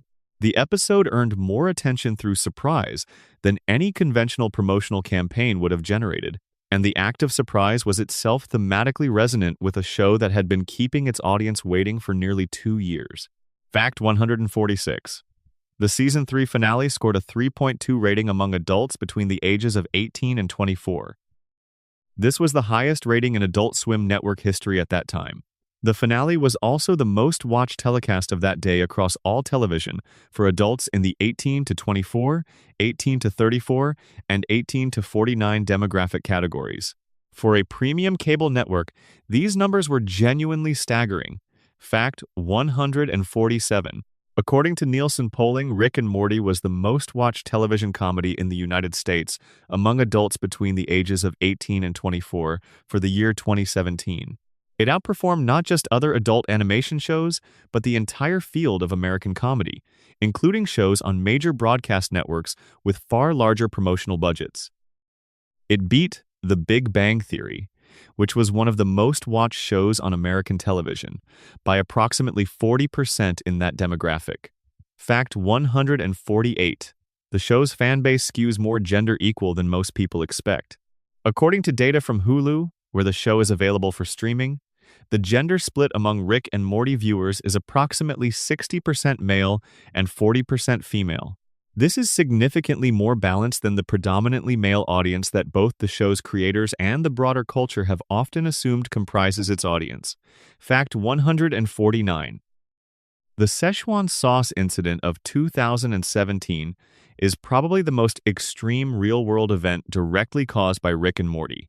In the Season 3 premiere, Rick delivers a passionate speech about his desire for McDonald's Szechuan dipping sauce, a limited-release condiment from 1998 that was created as a promotional tie-in for the Disney animated film Mulan. Within hours of that episode airing, fan demand for the sauce exploded online. Nearly 50,000 people signed petitions asking McDonald's to bring it back. Fact 150. McDonald's responded to the Szechuan sauce frenzy by first sending a jug of freshly made sauce to Justin Roiland, accompanied by a letter written from the perspective of a McDonald's chef who claimed to have traveled to Dimension C-1998M to retrieve it. The letter said that they wished they could have brought more sauce back but feared leaving the portal open too long, as it might let puka shells, bucket hats, and boy bands through. This response was perfectly calibrated to the show's humor and was shared millions of times. Fact 151. When McDonald's announced a one-day return of the Szechuan sauce at select locations in October 2017, the company severely underestimated the demand. Some locations received as few as 20 packets. At one McDonald's in Los Angeles, 300 people showed up for those 20 packets. At other locations across the country, crowds became frustrated enough that police were called. Videos of angry customers went viral, with one man jumping onto a counter and demanding sauce before tumbling off in a manner that was both alarming and somehow perfectly in keeping with the show's aesthetic. Fact 152. McDonald's issued a public apology for the Szechuan sauce chaos and announced a much larger return in February 2018. On the 26th of February 2018, 20 million cups of Szechuan sauce became available. This was a direct response to a joke in a cartoon about a mad scientist's nostalgia for fast food. The sauce has been brought back in limited releases several times since then. Former McDonald's chef Mike Horrocks later revealed in social media videos that the aftermath of the initial release involved legal complications between the show and the fast food chain. Fact 153. The Pickle Rick meme, born from the 4th episode of Season 3, became one of the most recognizable internet images of 2017 and extended well into subsequent years. The image of Rick transformed into a pickle, wearing a makeshift exoskeleton assembled from cockroach parts, appeared on merchandise, in mainstream news articles, on billboards, in political cartoons, and was referenced in courtrooms, academic papers, and on the floor of at least one major sporting event. It transcended Rick and Morty entirely and became a free-floating piece of cultural shorthand for a specific kind of over-engineered response to a simple problem. The phrase itself, "I am Pickle Rick," was used to describe any situation where someone had gone to absurd lengths to solve something that could have been handled simply and directly. The show made no attempt to repeat or capitalize on the meme within the narrative. In fact, the show's writers have explicitly said they resist the temptation to lean into moments that have become famous independently, because doing so would feel like a betrayal of the story they are actually trying to tell. The Pickle Rick moment belongs to the episode. The meme belongs to the internet, and the two exist in separate but adjacent cultural spaces. Fact 154. The phrase "wubba lubba dub dub," Rick's exclamation from early seasons, entered the general cultural vocabulary to a degree that few invented catchphrases from animated shows have managed. It was used in news headlines, in restaurant names, in political commentary, and as a general expression of excitement or chaos by people who had never seen the show. The show eventually revealed that the phrase means "I am in great pain" in Bird Person's language, which recontextualized all of its prior cheerful usage. Fact 155. Rick and Morty was the first Adult Swim comedy to win a Primetime Emmy Award. This was significant because Adult Swim had been producing original animated comedy since 2001 and had developed several critically celebrated shows, but none had received Emmy recognition in this category. Rick and Morty's 2018 win changed the perception of Adult Swim programming within the industry, positioning the network as capable of producing prestige-level work. Fact 156. The Rickmobile, a giant promotional vehicle shaped like Rick Sanchez's head, toured the United States across more than 50 stops in 32 cities as part of Adult Swim's promotional campaign for the show. At the stops it made, the Rickmobile drew an average of 1,200 fans. Across the entire tour, it generated over 50 million social media impressions and sold approximately $2 million worth of branded merchandise at the stops alone. This was for a promotional vehicle, not a concert, not a theme park, a giant head on wheels. Fact 157. The show's influence on internet culture extends to an entire genre of memes organized around the concept of intellectual gatekeeping. A Reddit post that read, "To be fair, you have to have a very high IQ to understand Rick and Morty" became one of the most shared and parodied pieces of text on the internet in 2017. The post was both sincere and absurd simultaneously, capturing something real about how a portion of the show's fanbase had developed a defensive relationship with the material. The post generated hundreds of thousands of search results and dozens of parody variations. Fact 158. Rick and Morty has been referenced in political cartoons, academic papers in philosophy and psychology, major film reviews, and at least one formal address to the United Nations when discussing existential risk. This level of reference density in non-entertainment contexts suggests that the show has become a shared cultural vocabulary in ways that go beyond its entertainment function. Fact 159. The show has collaborated with Wendy's, the fast food chain, on multiple promotional campaigns. Adult Swim and Wendy's created commercials featuring the characters, Morty-themed food trucks, and exclusive combo meals on the Uber Eats platform tied to the 6th season premiere. They also brought back a special Portal Time Lemon Lime soft drink to promote the series. The collaboration was noted by marketing analysts as an unusually effective branded entertainment partnership. Fact 160. Rick and Morty's digital gaming footprint includes Pocket Mortys, a mobile game that allows players to collect and battle alternate universe Morty variants in a game structure clearly inspired by Pokemon. The game has been downloaded tens of millions of times and maintained an active player base years after its initial release. The game's developers, Adult Swim Games, built in enough genuine depth that it attracted players who were not already fans of the show, a relatively rare crossover achievement for branded mobile games. Fact 161. The show's theme song has been performed and covered in an extraordinary range of musical contexts. Classical arrangements, jazz interpretations, death metal covers, and piano versions have all been uploaded to YouTube by fans. The song's structure, with its propulsive electronic beat and sense of cosmic scale, translates surprisingly well across genres. Ryan Elder, who composed it, has spoken about being continuously surprised by the creative directions fans take it. Fact 162. Rick and Morty merchandise has expanded to include Funko Pop figures, clothing lines, home decor, custom sneakers, card games, board games, a virtual reality game called Rick and Morty, virtual Rickality, and even casino slot game adaptations. The slot games in particular represent an unusual licensing decision, one that has been noted in entertainment business journalism as evidence of the show's appeal to an older, higher-income demographic than most animation reaches. Fact 163. The show was referenced and paid tribute to in The Simpsons, the very series that most directly influenced its visual style. This crossover acknowledgement, from a show that helped create Rick and Morty back to the show it helped create, was noticed and celebrated by fans of both. These kinds of recursive cultural acknowledgments are part of what cements a show's place in the larger story of American animation. Fact 164. Rick and Morty has also appeared in or been referenced by American Dad, Family Guy, South Park, and multiple other animated series. The frequency and consistency of these cross-show acknowledgments is unusual. It suggests that Rick and Morty occupies a specific position in the conversation between adult animated series, one where its approach to science fiction and nihilism has become a kind of reference point that other shows navigate in relation to. Fact 165. Death Stranding, The video game created by Hideo Kojima and Kojima Productions was promoted through a partnership with Adult Swim that produced a special Rick and Morty advertisement. In the ad, Rick and Morty traverse the Death Stranding universe delivering packages. The collaboration between Kojima, known for his deeply philosophical and formally experimental games, and Rick and Morty was celebrated by fans of both as a meeting of two very specific kinds of artistic ambition.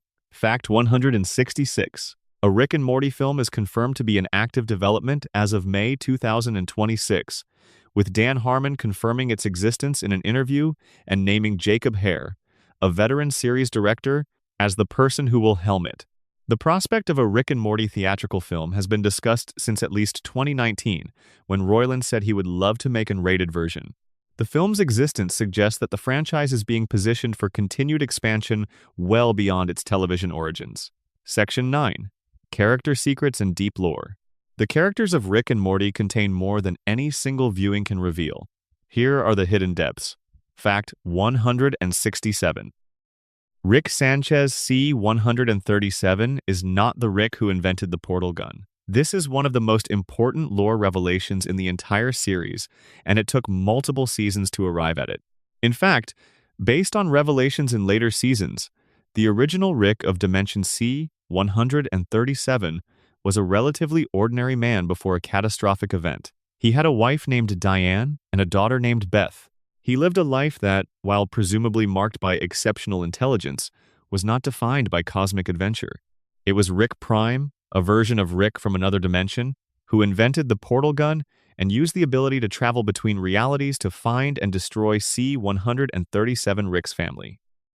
Rick Prime did this not out of specific hatred for C-137 Rick, but as a test or a demonstration or a recruitment pitch, depending on how you choose to interpret his motivations. He wanted to recruit C-137 Rick into a life of interdimensional adventure and believed that eliminating his attachments was the necessary first step. C-137 Rick refused, and then spent years hunting Rick Prime, building his own portal gun, and becoming the genius he is as a result of that obsessive mission rather than as a natural outcome of simply being born the smartest person in his dimension. Rick's genius, in other words, is grief-forged. It is not who he always was. It is who he became in the process of pursuing revenge. Fact 168. Morty's surname, Smith, is his mother's married name. The show's mythology suggests that, in various alternate dimensions, Morty's specific combination of genetic material and neural wave patterns makes him useful to Rick as a kind of cognitive camouflage. Rick's genius generates neural waves that are detectable by his enemies. Morty's comparatively average brainwaves, running alongside Rick's, smooth the signal and make Rick harder to track. This is why Rick needs a specific companion, not just any companion. Fact 169. Beth Smith is, according to hints scattered across multiple seasons, not entirely what she appears to be. The show has played with the idea that Beth may have committed violent acts as a child, enabled by Rick, who built her weapons and tools disguised as toys. The extent of this darker side to Beth's character has never been fully revealed, which is a deliberate choice by the writers. They want Beth's potential darkness to remain a possibility rather than a confirmed fact, because the uncertainty is more interesting than any specific answer. Fact 170. The Space Beth plotline, introduced in Season 4, involves Beth receiving an offer from Rick to have a perfect clone created of herself so that one Beth can stay with the family while the other goes off to explore the universe. The show never definitively reveals which Beth made which choice. Both Beths exist in the narrative, and the show treats the question of which is the original as permanently ambiguous. This ambiguity is not a plot hole, it is a theme. Beth's inability to know her own authentic self is the point. Fact 171. Jerry Smith, despite being the character the show most consistently treats as incompetent and buffoonish, has survived situations that would kill almost anyone else. He survived alone on an alien planet. He has navigated deadly situations through a combination of luck, stubbornness, and genuine emotional resilience. The show's writers have said that one of the things they find most interesting about Jerry is that his limitations are not evidence of weakness so much as evidence of a person who is not suited to the particular environment he is in. Fact 172. Summer Smith's full name is Summer Smith, and she is canonically 17 years old in the show's early seasons. Her character arc across the series is one of the most significant in the show, moving from a peripheral teenage girl who barely participates in adventures to a fully capable combatant and strategist who Rick has grudgingly acknowledged as valuable. This arc was built deliberately by the writers, who wanted to honor the character by showing her growth rather than simply assigning her competence from the beginning. Fact 173. Evil Morty was confirmed in later seasons to be a Morty who had experienced an unusually extreme version of the same traumas all Mortys experience, but who responded by developing an analytical detachment rather than the emotional anxiety that most Mortys default to. He is not a Morty who was born evil. He is a Morty who decided, at some point, that the system he was embedded in was not worth serving. This distinction is important to the character's meaning in the show. Fact 174.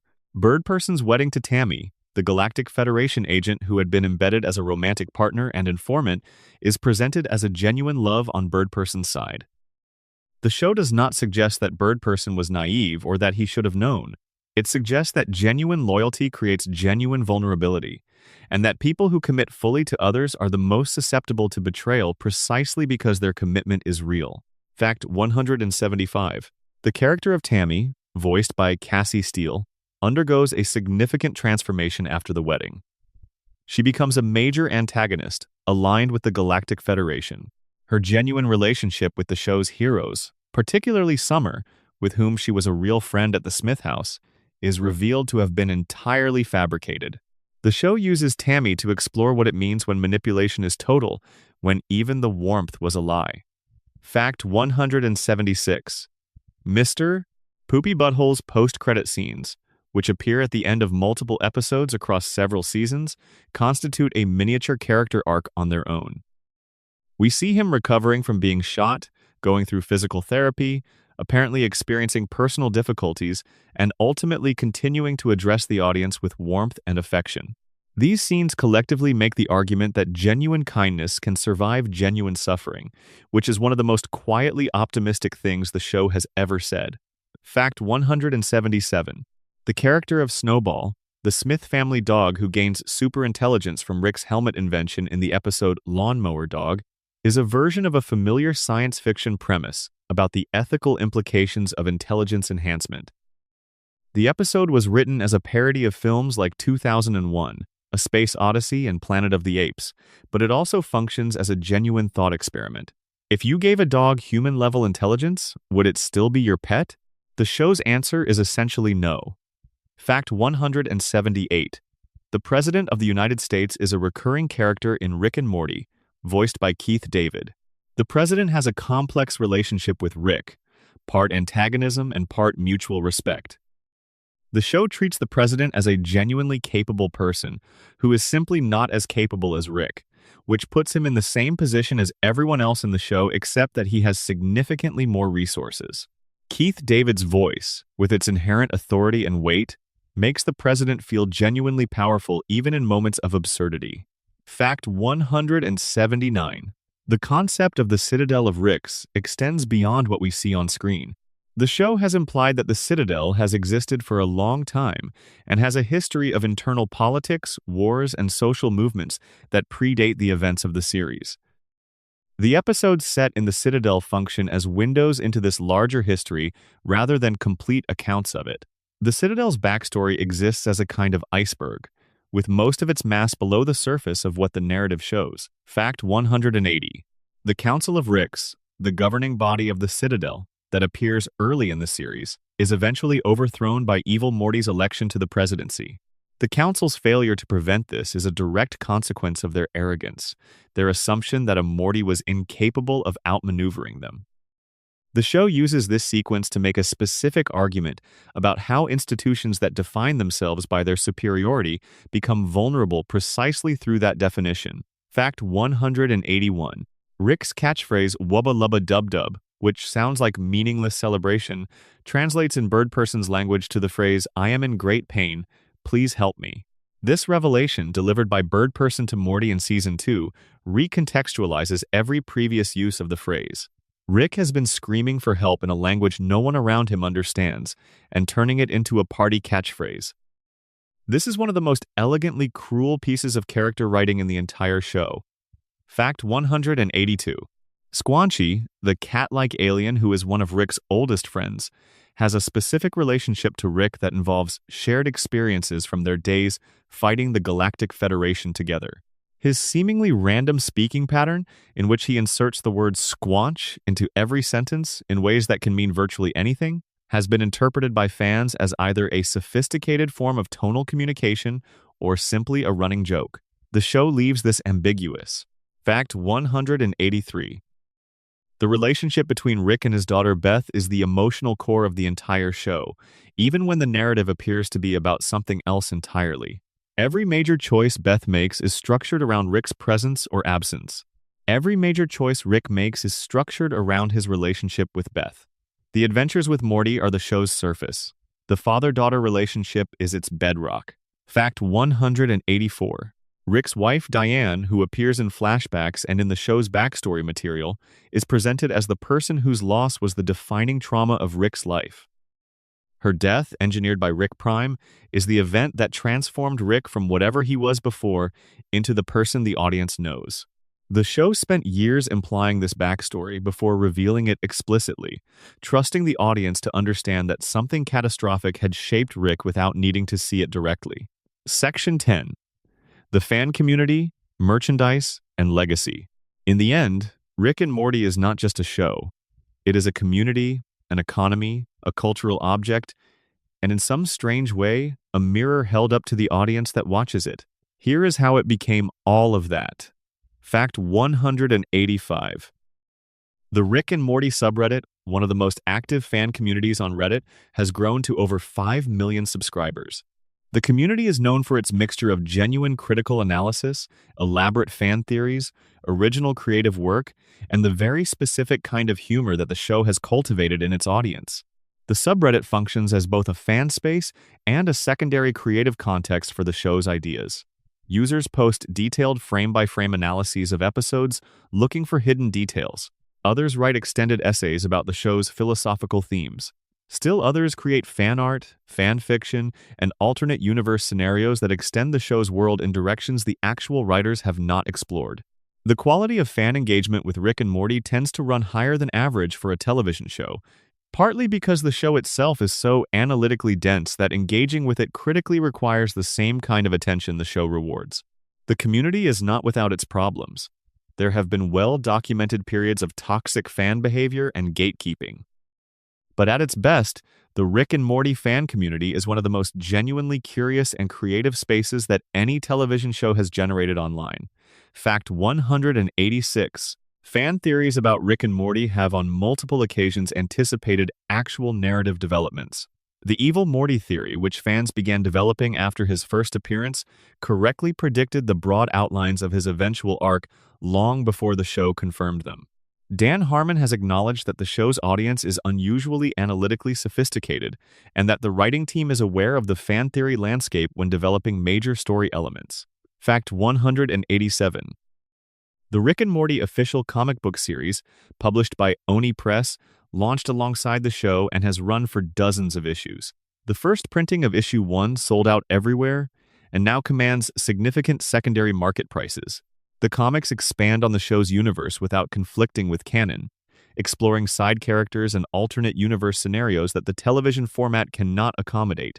Writers on the comics have included contributors who also work on the show's writing staff. Fact 188. The show's influence on a generation of animators and writers is measurable.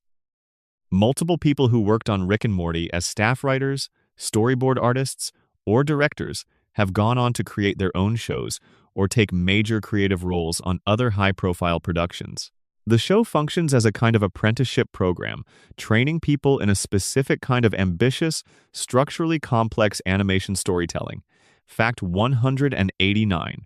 Pocket Mortis, the mobile game, allows players to collect hundreds of variants of Morty from across the multiverse and battle them in turn-based combat. New Mortys have been added to the game consistently since its 2016 launch, including event-specific versions tied to new episode releases. The game's longevity suggests that the Rick and Morty franchise has a real second platform life in gaming that is not merely promotional but genuinely entertaining on its own terms. Fact 190. The show has been the subject of academic study in multiple disciplines. Philosophy departments have used Rick and Morty episodes in courses on ethics and existentialism. Psychology departments have used the Pickle Rick episode as a case study in avoidance behavior.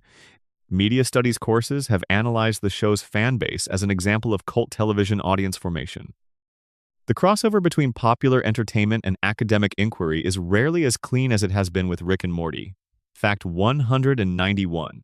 Adult Swim, which airs Rick and Morty, has been owned by Warner Brothers. Discovery, since the parent company AT&T completed its acquisition of Time Warner, this corporate context means that the future of Rick and Morty is tied to the strategic priorities of one of the largest media conglomerates in the world.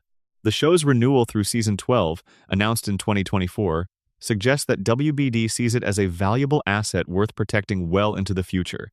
WBD. Fact 192. The show has inspired musical albums, fan podcasts, academic reading groups, and at least one documented case of someone legally changing their name to a variation of a Rick and Morty character name. This last item sits at the extreme end of fan engagement, but it illustrates how deeply the show's characters have penetrated individual people's sense of identity and meaning. Fact 193. Rick and Morty exists in a curious relationship with its own fandom, one that the show has commented on explicitly in several episodes. The writers are aware that some fans engage with Rick's nihilism as a genuine philosophy to adopt, rather than as a position the show is critically examining. Episodes that appear to endorse Rick's worldview are often followed by episodes that complicate or undercut it. The show is always having a conversation with the part of its audience that might be taking the wrong lesson. Fact 194. The show's international reach is substantial. It airs in over 100 countries and has been dubbed into more than 24 languages. The Japanese dub, featuring Yohei Tadano and Keisuke Chiba in the lead roles, is particularly noted for its quality. These Japanese voice actors were cast in Rick and Morty, the anime, which is the first time a property's dubbing cast has been elevated to the level of canonical production talent for a spin-off. Fact 195. Rick and Morty's Season 3 premiere was aired by Adult Swim as an April Fool's Day surprise, with no advance notice. Viewers who tuned in expecting the regular Sunday lineup found instead a new episode of a show that had been off the air for almost 2 years. The decision to drop a major episode with zero promotional preparation was itself a statement about the show's relationship with its audience, a demonstration that Adult Swim knew Rick and Morty's fans would find out and spread the word faster than any advertising campaign could. Fact 196. The show's commercial partners over the years have included not just McDonald's and Wendy's, but also companies across electronics, gaming, apparel, and beverages. The diversity of these partnerships reflects the breadth of the show's audience. Not every brand wants to be associated with a show about a nihilistic, alcoholic genius, but the brands that do associate with it tend to do so knowing that the audience is engaged, loyal, and spending. Fact 197. Dan Harmon's podcast, Harmontown, ran from 2012 to 2019 and was recorded as a live performance in front of an audience. The podcast frequently featured discussions of Rick and Morty's production, Harmon's creative process, and the interpersonal dynamics of his professional life. It functions, in retrospect, as an extended audio documentary about the making of Rick and Morty from the perspective of its most structurally minded creator. Fact 198. The show has been cited by actual scientists and science communicators as an unusually effective popular introduction to quantum mechanics concepts. The many worlds interpretation, Heisenberg's uncertainty principle, and the philosophical implications of infinite parallel realities are all topics that professional communicators have noted Rick and Morty has made accessible to people who might not engage with them in any other context. The show does not teach these concepts accurately in a technical sense, but it opens a door that some viewers then walk through into actual scientific inquiry. Fact 199. The announcement in 2026 that Adult Swim's Season 9 promotional materials carried the statement that the season was grade A organic slop, made by real humans with real human traits, explicitly positioned itself against the use of artificial intelligence in animation production. This statement came in a context where the Animation Guild had estimated that roughly 118,500 positions in film, television, and animation in the United States could be eliminated or replaced by AI by 2026. A show embedding 3 real scientific frameworks into its season premiere as a demonstration of human creative capacity is making an argument, one that happens to be conveyed through the medium of a cartoon about a mad scientist. The statement carries a different weight when you consider that Rick and Morty, with its years of improvised voice acting, its human story circles drawn on real whiteboards, and its writers who care deeply about the specific emotional question each episode asks, represents almost the opposite of how algorithmically generated content approaches storytelling. There is no formula here that a machine could reverse engineer. The formula is the people. Fact 200. Rick and Morty has been on the air for over a decade. It has survived the loss of one of its co-creators, navigated enormous real-world controversies, reinvented its own voice cast, and continued producing episodes that a significant number of critics, fans, and casual viewers consider to be among the best things happening in American animation. The universe it created, with its infinite multiverse, its emotionally broken genius, and its constantly terrified but constantly brave grandson, continues to expand. There are more seasons coming. There is a film in development. There are new characters yet to be imagined, and new worlds yet to be drawn. Somewhere in the infinite dimensions of the multiverse, a version of Rick Sanchez is working on something you have never seen before. And somewhere in an unfurnished office at Paramount, 2 creative people sat on the floor with laptops and wrote the first draft of something that would mean a great deal to millions of people, even though no one involved in that night knew it yet. That is how most things that matter begin. Not with a plan, with 2 people staying in a room a little longer than they meant to. There are your 200 facts. 200 windows into a show that has been one of the strangest and most rewarding things on television for the past decade plus. The science is real, even when it is absurd. The emotions are genuine, even when they are hiding behind a burp and a catchphrase. And the universe at the center of it, infinite and indifferent, and somehow full of things worth caring about, is one of the most original spaces that any animated show has ever created. 200 facts, and we have barely scratched the surface. There are entire production histories we did not have time for. Fan theories that turned out to be correct. Improvised lines that did not make it into any episode. Character backstories that exist only in the writers' heads. An infinite multiverse of Rick and Morty material that will never be fully mapped because the people who made it are still making it. That is actually a beautiful thing. Not everything needs to be fully explained. Not every question needs an answer. Rick Sanchez himself would probably say that the need to know everything is just anxiety wearing a scientific method costume, and he might not be entirely wrong. If you made it all the way through, thank you for spending this time here. Thank you for listening, or for drifting in and out, or for falling asleep somewhere around fact 87, and letting these words be the last things you heard before your brain did what it does every night, and generated its own infinite multiverse of dream realities. That is a genuinely wonderful thing to think about. If you enjoyed this, a like and a subscribe means more than you know. It helps this channel keep making things like this, long and quiet and full of more information than any reasonable person would ask for. And leave a comment if you are awake enough. Tell me what your favorite fact was. Tell me something you already knew. Tell me something this made you want to look up. Sweet dreams wherever you are in the multiverse.